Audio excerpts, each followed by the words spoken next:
Hello दोस्तों, welcome to the movie diaries. दोस्तों, आज की फिल्म है नाइट क्रॉलर। ये कहानी आपके दिमाग के पुर्जे पुर्जे खोल कर रख देगी। आपने आज से पहले ऐसा कुछ नहीं देखा होगा। दोस्तों, मैं बता दूं कि ये film best original screen play के लिए ऑस्कर में नॉमिनेट भी हुई थी। और मैं ये दावे के साथ कह सकता हूँ कि इस फिल्म को देखने के बाद आप भी अपने दांतों तले उंगलियां दबा लेंगे। इसका कॉन्सेप्ट आपकी सोच से ज़्यादा डार्क और थ्रिलिंग है। कहानी लॉस एंजलिस से शुरू हुई, एक जगमगाता शहर जहां रात होते ही चीज़ें और भी खूबसूरत लगने लगती। हम रेल यार्ड में एक शख्स को जालियां काटते हुए देखते हैं। ये एक चोर है, लुइस ब्लूम, जो रात छोटी चोरियां कर इस शहर में अपना गुजारा करता है, क्योंकि पैसों की बढ़ती भूख रातों में उसे सोने नहीं देती। इस शहर की चमक उसे कई सपने दिखाती है, इतने पैसे हो कि वो अपने हर शौक पूरे कर सके, पर कोई रास्ता नज़र नहीं आता। तभी वहाँ रेल यार्ड का सिक्योरिटी गार्ड आ गया। उसने कहा, तुम्हें इस वक्त यहाँ नहीं होना चाहिए, क्योंकि ये एक रेस्ट्रिक्टेड एरिया है। उस गार्ड ने उस टूटे हुए गेट को देख लिया। उसे पता चल गया कि लुइस यहाँ चोरी कर रहा है। गार्ड ने उसे आईडी दिखाने के लिए कहा। लुइस उसके करीब गया और आईडी दिखाने के बहाने उसकी घड़ी निकाल ली। उसके बाद उसे धक्का देकर वहाँ से चले गया।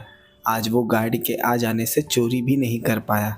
उसकी गाड़ी में कुछ स्क्रैप मटेरियल थे जो उसने रात यहाँ वहाँ से इकट्ठा किए हैं।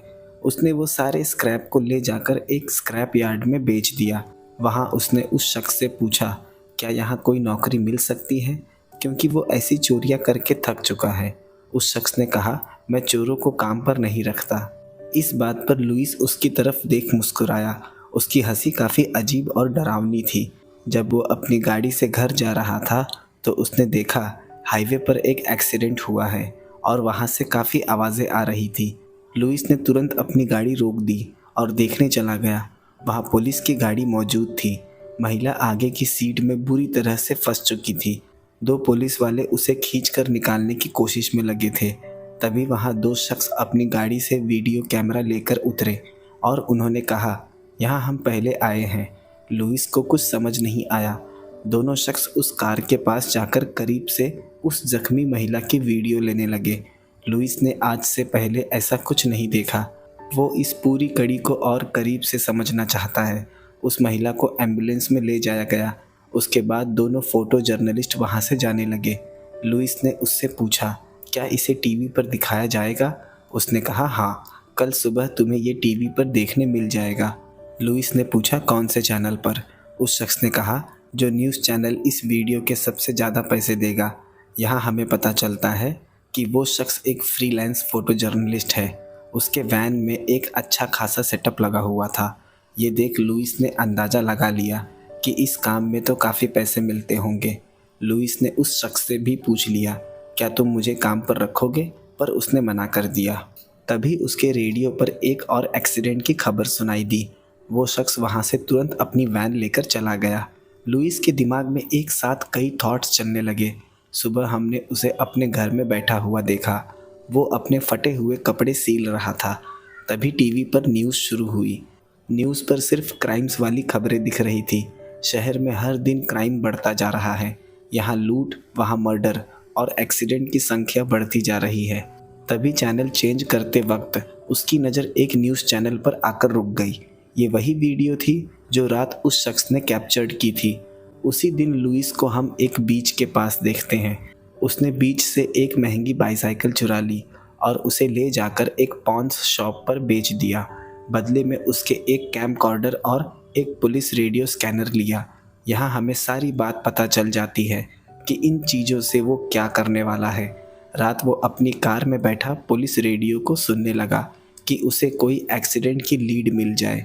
उसे एक महिला ऑफिसर की आवाज़ सुनाई कि टुलारोसा ड्राइव पर पुलिस ने दो लोगों को गिरफ्तार किया है, पर इसकी कोई जानकारी अभी तक नहीं मिल पाई है कि उन्होंने क्या किया है। वो अपनी गाड़ी लेकर उस जगह चले गए और अपना कैमकॉर्डर निकालकर उन्हें रिकॉर्ड करने लगा। यहाँ तक कि उसे कुछ पता भी नहीं कि यहाँ क्या हुआ है। पुलिस ने उसे कैमकॉर्डर बंद करने को कहा।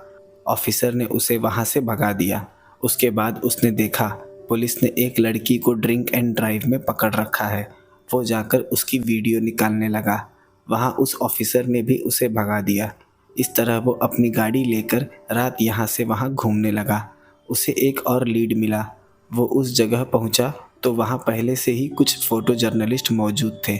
शायद से वहाँ कोई बड़ा हादसा हुआ था।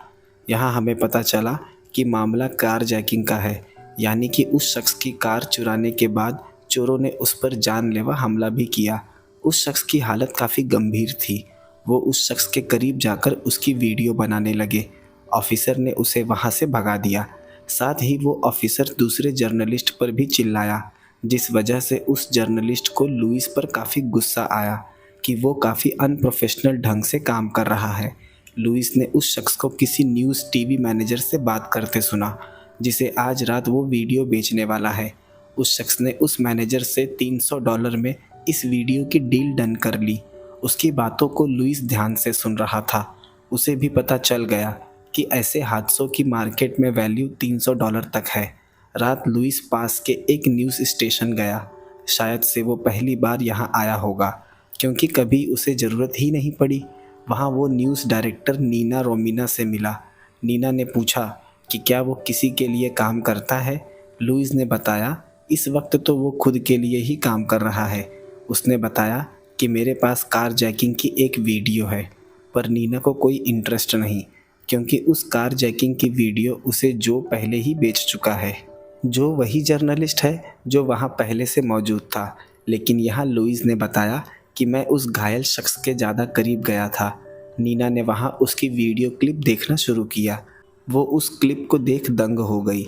वो उस घायल शख्स के बहुत ज़्यादा ही करीब था।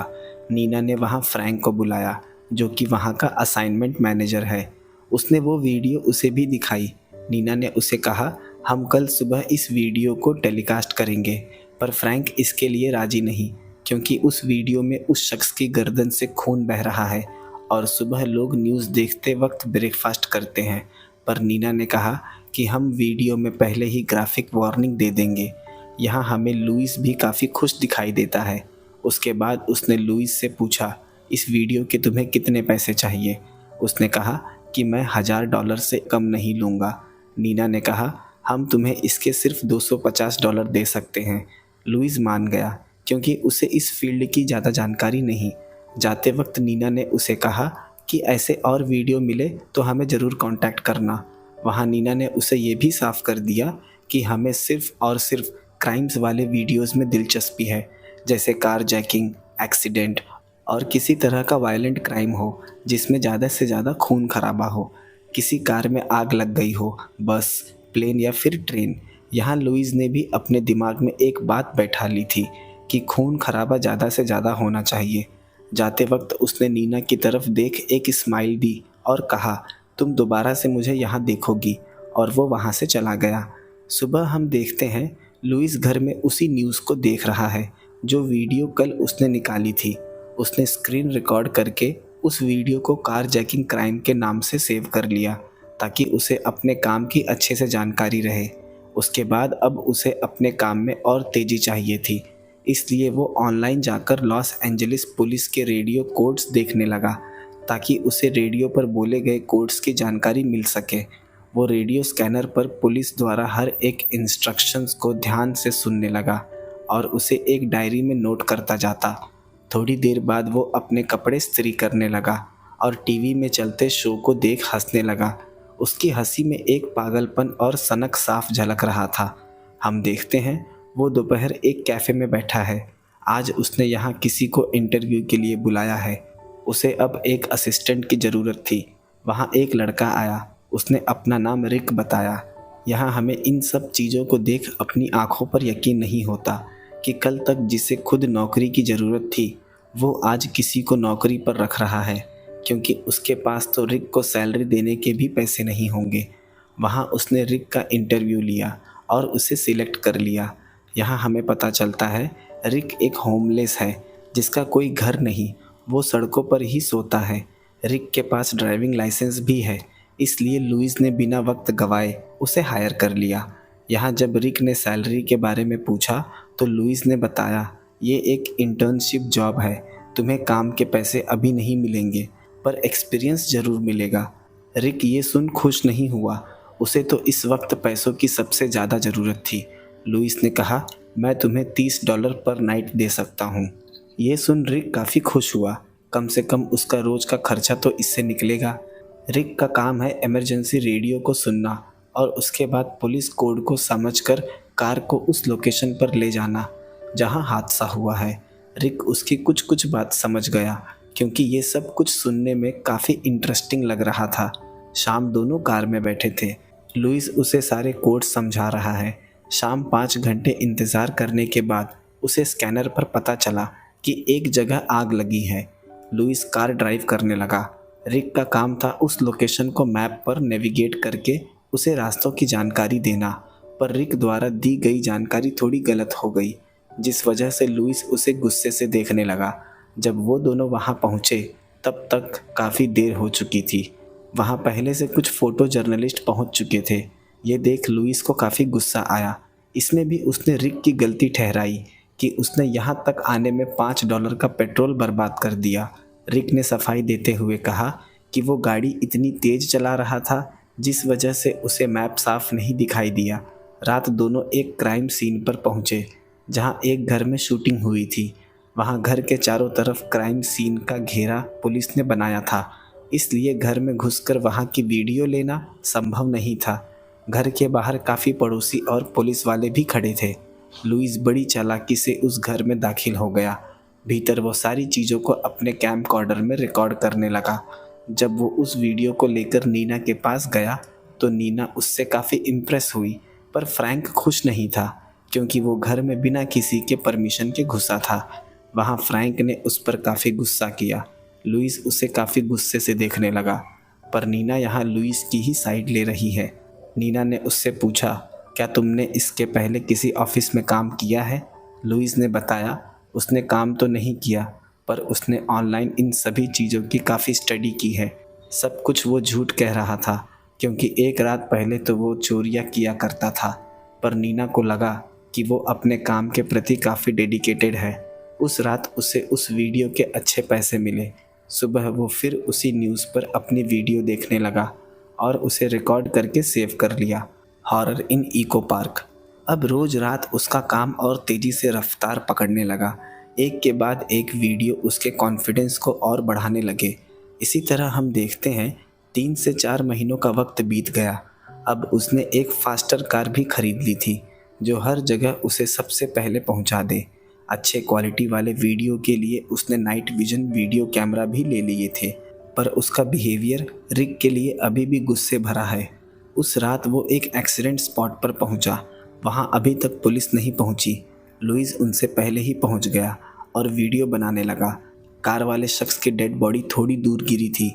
लुइस ने उसे घसीटकर गाड़ी के पास ला दिया ताकि वीडियो में उसे अच्छा व्यू मिल सके। यहाँ हमें पता चलता है लुइस पैसों के लिए किस हद तक गिर सकता है।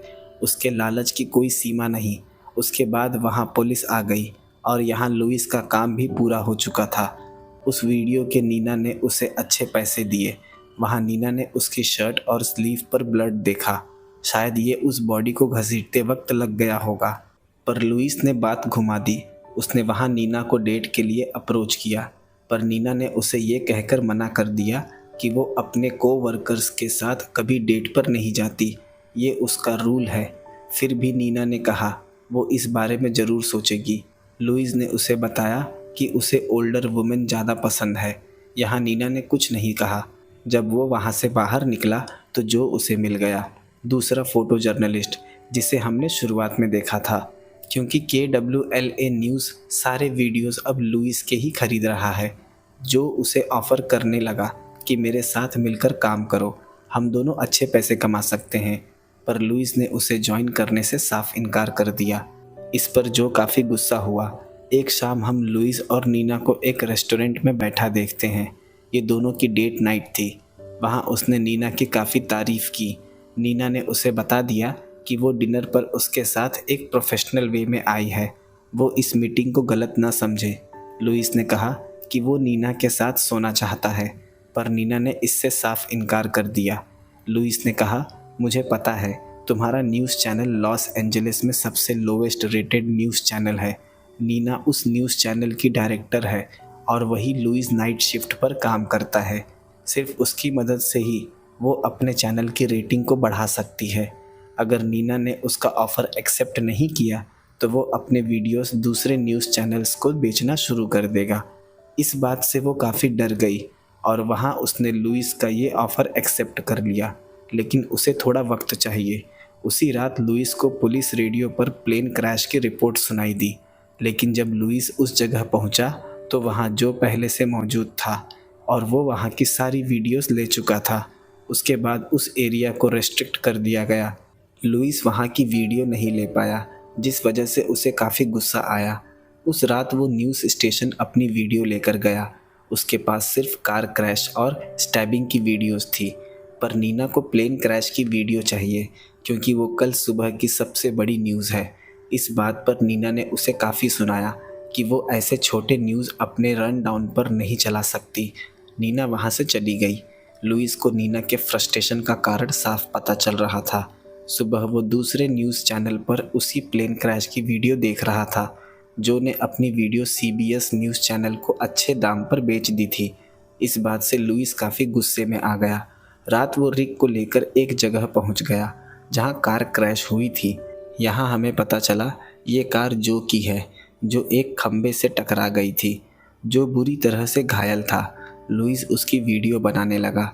यहाँ हमें पता चलता है कि उसकी कार का ब्रेक लुइस ने ही फेल किया था, उसे अपने रास्ते से हटाने के लिए।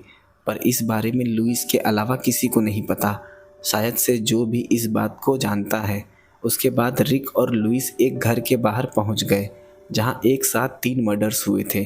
ये सारी खबर उन्हें सैटेलाइट रेडियो स्कैनर से मिल जाती थी, लेकिन अभी तक उस जगह पुलिस नहीं पहुंची। लुइस अपना कैमरा लेकर घर में घुसने लगा। तभी उसने देखा 2 शख्स गाड़ी में बैठ वहां से निकल रहे हैं। शायद यही दोनों हत्यारे हैं। लुइस ने उसे अपने वीडियो कैमरा में रिकॉर्ड कर लिया। उसने घर के अंदर सभी चीज़ों को रिकॉर्ड किया और पुलिस के आने से पहले ही वो रिक को लेकर वहाँ से निकल गया। आज लेकिन पहली बार लुइस के पसीने छूट रहे थे। उसके हाथ कुछ ऐसा लगा था जिससे उसे काफ़ी पैसे मिलेंगे, पर उसने रिक को इस बारे में कुछ नहीं बताया। उसने गाड़ी एक जगह रोकी और कातिल वाले पार्ट को उसने वीडियो से एडिट कर दिया। शायद से इसे वो बाद में इस्तेमाल करेगा। उसके बाद वो नीना से जाकर मिला। उसने वो टेप नीना को दिखाई। घर में 3 लोगों को गोलियां मारी गई थी। उस टेप को देख फ्रैंक खुश नहीं हुआ, पर नीना उसके इस काम से काफ़ी खुश हुई क्योंकि पुलिस के पहले जाकर उसने इस वीडियो को इलीगली कैप्चर किया था। तो ये वीडियो इस तरह टीवी पर टेलीकास्ट करना ठीक नहीं होगा। नीना ने कहा इससे कोई फ़र्क नहीं पड़ता, लेकिन यहाँ इस वीडियो के लिए लुइस ने नीना से $15,000 की डिमांड की। नीना ने उससे नेगोशिएट करने की काफ़ी कोशिश की क्योंकि ये पैसे काफ़ी ज़्यादा थे। आखिर नीना को उसकी बात सुननी पड़ी। उसके बाद उसने लुइस को अपने टीममेट्स से मिलवाया ताकि लुइस को भी काम में बराबर का क्रेडिट मिले। उन्होंने उसी वक्त उस वीडियो को न्यूज़ पर चलाया, जिसे देख लुइस काफ़ी खुश हुआ। सुबह जब लुइस अपने घर पर बैठा था तो दरवाजे पर एक दस्तक हुई। दरवाजे पर पुलिस डिटेक्टिव फ्रंटियरी थी। वो कुछ पूछताछ करने आए थे। वहाँ उसने पुलिस को जानकारी दी कि उसने घर से निकलते हुए 2 शख्स को देखा था जो अपनी गाड़ी में बैठकर वहाँ से निकल गए, लेकिन पुलिस को उसने बताया कि मैं उनकी वीडियो निकालना भूल गया। जैसा कि हम जानते हैं उसने दोनों की वीडियो निकाल ली थी। उसने अपने एडिटेड वीडियो डिटेक्टिव को दे दी। उनके जाने के बाद लुइस ने उन दोनों शख्स की वीडियो प्ले की और उनकी गाड़ी का नंबर निकाला। गाड़ी नंबर डालने पर उसे गनमैन्स का एड्रेस पता चल गया। रात वो रिक को लेकर उनके ही एड्रेस पर जाने लगा। वहाँ उसने रिक से काफ़ी बातें रिवील की। जब वो घर में घुसा था तो तीनों में से एक शख्स जिंदा था। उसने वीडियो से वो पार्ट कट कर दिया ताकि वीडियो का मज़ा ख़राब ना हो, और उसके पास गनमैन्स की वीडियो भी है। ये सुन रिक काफ़ी शॉक्ड हो गया। रिक ने कहा हमें ये जानकारी पुलिस को दे देनी चाहिए। लुइस ने कहा सही समय आने पर वो पुलिस को सारी जानकारी दे देगा। दोनों उस शख्स के घर के बाहर पहुंच गए। बाहर वही एसयूवी खड़ी थी जिसमें दोनों निकलकर भागे थे। अब वो उसके निकलने का इंतज़ार करने लगा। यहाँ हमें पता चलता है कि पुलिस ने कातिल पर $50,000 का रिवॉर्ड रखा है। ये सुन रिक ने कहा मुझे भी इसमें हिस्सा चाहिए। पर लुइस ने कहा, मैं तुम्हें अपने पास से कुछ पैसे दे दूंगा, पर इसमें से तुम्हें हिस्सा नहीं मिलेगा। लुइस ने उसे जॉब से निकालने की धमकी दे दी। इस पर रिक भी पीछे नहीं हटा। उसने कहा, अब मुझे भी सच का पता है, वरना वो सब कुछ पुलिस को बता देगा। लुइस ने उसे $10,000 देने का वादा किया, पर रिक को रिवॉर्ड का आधा पैसा चाहिए। कुछ देर बाद वो शख्स बाहर निकला। लुइस उसकी गाड़ी का पीछा करने लगा। उसके बाद उस शख्स ने जाकर एक घर से अपने साथी को पिकअप किया। दोनों एक रेस्टोरेंट में आकर रुके। उसके बाद लुइस ने पुलिस को फ़ोन लगाकर उन दोनों की जानकारी दी। अब यहाँ से लुइस अपना खेल शुरू करने वाला था, इन सभी चीज़ों को रिकॉर्ड करके। रिक ने कहा कि वो चाहता तो पुलिस को उनके घर पर ही कॉल करके बुला सकता था, पर पब्लिक प्लेस में कॉल करके पुलिस बुलाना एक मूर्खता है। अगर उन्होंने यहाँ शूटिंग शुरू कर दी तो किसी को भी नुकसान हो सकता है। यहाँ हमें पता चलता है कि लुइस ने जानबूझकर पुलिस को बुलाने के लिए क्राउडेड प्लेस को चुना। लुइस ने रिक से कहा कि तुम कार से निकलकर सारी चीज़ों को रिकॉर्ड करो, पर रिक ने मना कर दिया, क्योंकि पुलिस के आने के बाद अगर शूटिंग शुरू हो गई तो कुछ भी हो सकता है। लेकिन थोड़ा फोर्स करने के बाद रिक उसकी बात मान गया और वो कैमरा लेकर बाहर निकल गया। यहाँ लुइस खुद कार में बैठ उन्हें रिकॉर्ड करने लगा। यहाँ रिक काफ़ी डर भी रहा था। वहाँ पुलिस की गाड़ी आ गई। उन्होंने सायरन ऑफ रखा था कि कहीं सायरन की आवाज़ सुन कातिल भाग न जाए। अब कुछ ही सेकंड में एक एक्शन सीक्वेंस शुरू होने वाला था। वहाँ जैसे ही 4 पुलिस वाले भीतर गए, वहाँ उन दोनों शख्स ने शूटिंग शुरू कर दी। एक पुलिस वाले को गोली भी लग गई। उनमें से एक शख्स को पुलिस ने गोली मार दी। उसके बाद उसका साथी गाड़ी लेकर भागने लगा। उस शख्स की गाड़ी के पीछे पुलिस की गाड़ी और उसके पीछे लुइस की गाड़ी, तीनों एक दूसरे को चेस करने लगे। उस कार चेस को रिक अपने कैमरा में रिकॉर्ड करने लगा। वो चेसिंग सीक्वेंस मानो किसी फिल्म के दृश्य से कम नहीं था, जहां गाड़ियां आपस में टकरा जा रही थी। पर लुइस को इसकी कोई फिक्र नहीं, क्योंकि यही तो वो चाहता था। जितना ज़्यादा एक्शन और खून खराबा होगा, उसके उतने ही ज़्यादा पैसे मिलेंगे। उसके बाद वो खुद की एक कंपनी खोल सकता है। आगे हम देखते हैं, पुलिस और उस कातिल की गाड़ी आपस में टकराकर पलट गई। लुइस उस कातिल की गाड़ी के पास गया और रिक को आवाज़ दी कि ये शख्स मर चुका है, आकर इसकी वीडियो निकालो। रिक कैमरा लेकर उस कार की विंडशील्ड के सामने गया ताकि वो उसे रिकॉर्ड कर सके। अंदर से उस कातिल ने रिक को लगातार 3 गोलियां मारी। यहाँ हमें पता चला कि वो शख्स जिंदा था। वो शख्स गाड़ी से निकला और अपनी गन लेकर लुइस को देखने लगा। लुइस अभी भी उसे रिकॉर्ड कर रहा है, लेकिन तभी वहाँ पुलिस आ गई और उस शख्स को उन्होंने वहीं शूट कर दिया। लुइस अपना कैमरा लेकर रिक के पास गया। यहाँ हमें पता चला कि लुइस को पहले से पता था कि वो शख्स गाड़ी में ज़िंदा है, फिर भी उसने रिक को जानबूझकर वहाँ भेजा। यहाँ लुइस ने कहा कि वो अपनी सक्सेस के लिए किसी की भी कुर्बानी दे सकता है। उसके बाद रिक ने अपनी आंखें बंद कर ली। लुइस ने उसे अपने रास्ते से हटाना ही सही समझा, क्योंकि रिक अब उससे डिमांड करने लगा था और वो धमकी देने लगा था कि वो सारी बात पुलिस को बता देगा। रिक के मरने का उसे ज़रा सा भी दुख नहीं। अब ये सब कुछ किसी नशे की तरह काम करने लगा था। उसके बाद उसने रिक का वीडियो कैमरा ले लिया और नीना से मिलने न्यूज़ स्टेशन आ गया। उस वीडियो को देख वो काफ़ी इम्प्रेस हुई, क्योंकि इसके बाद उसके चैनल की रेटिंग काफ़ी ऊपर जाने वाली थी। यहाँ लुइस ने नाटक करना शुरू कर दिया कि उसे अपने साथी की मौत का बहुत दुख है। हम देखते हैं उसी वक्त न्यूज़ स्टेशन में डिटेक्टिव आ गई, जो उस दिन लुइस से मिलने उसके घर आई थी। उसने बताया कि ये वीडियो टेलीकास्ट नहीं हो सकती, क्योंकि इस कार चेस की वजह से काफ़ी नुकसान हुआ है। पर नीना ने वो वीडियो देने से इनकार कर दिया, क्योंकि ये अब उसकी प्रॉपर्टी है, जिसे उसने पैसे देकर ख़रीदा है। अगर पुलिस इसमें ज़बरदस्ती करेगी तो उन्हें लीगल एक्शन लेना होगा। डिटेक्टिव वहाँ से चली गई। फ्रैंक नीना के पास आया और उसने बताया कि असल में ये मामला होम इन्वेशन का था, जहाँ घर के मालिक ने ड्रग्स छिपाकर रखा था और ये दोनों क्रिमिनल ड्रग्स की चोरी करने के लिए घर में घुसे थे। पर नीना ने इस इन्फॉर्मेशन को रिपोर्ट करने से मना कर दिया, क्योंकि वो स्टोरी पर और इम्पैक्ट डालने के लिए इसे और मैक्सिमाइज़ करना चाहती थी। वो स्टोरी को जितना मैनिपुलेट करेंगे, उतनी उनकी रेटिंग ऊपर जाएगी। हम देखते हैं डिटेक्टिव ने लुइस को पूछताछ के लिए पुलिस स्टेशन बुलाया। डिटेक्टिव ने उससे सवाल किया कि उसे कातिल का पता कैसे चला और उसने कैसे पुलिस को जानकारी दी।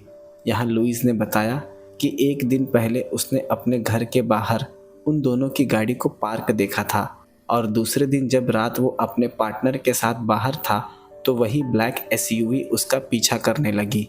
उसके बाद उसने पुलिस को कॉल करके उनकी जानकारी दी।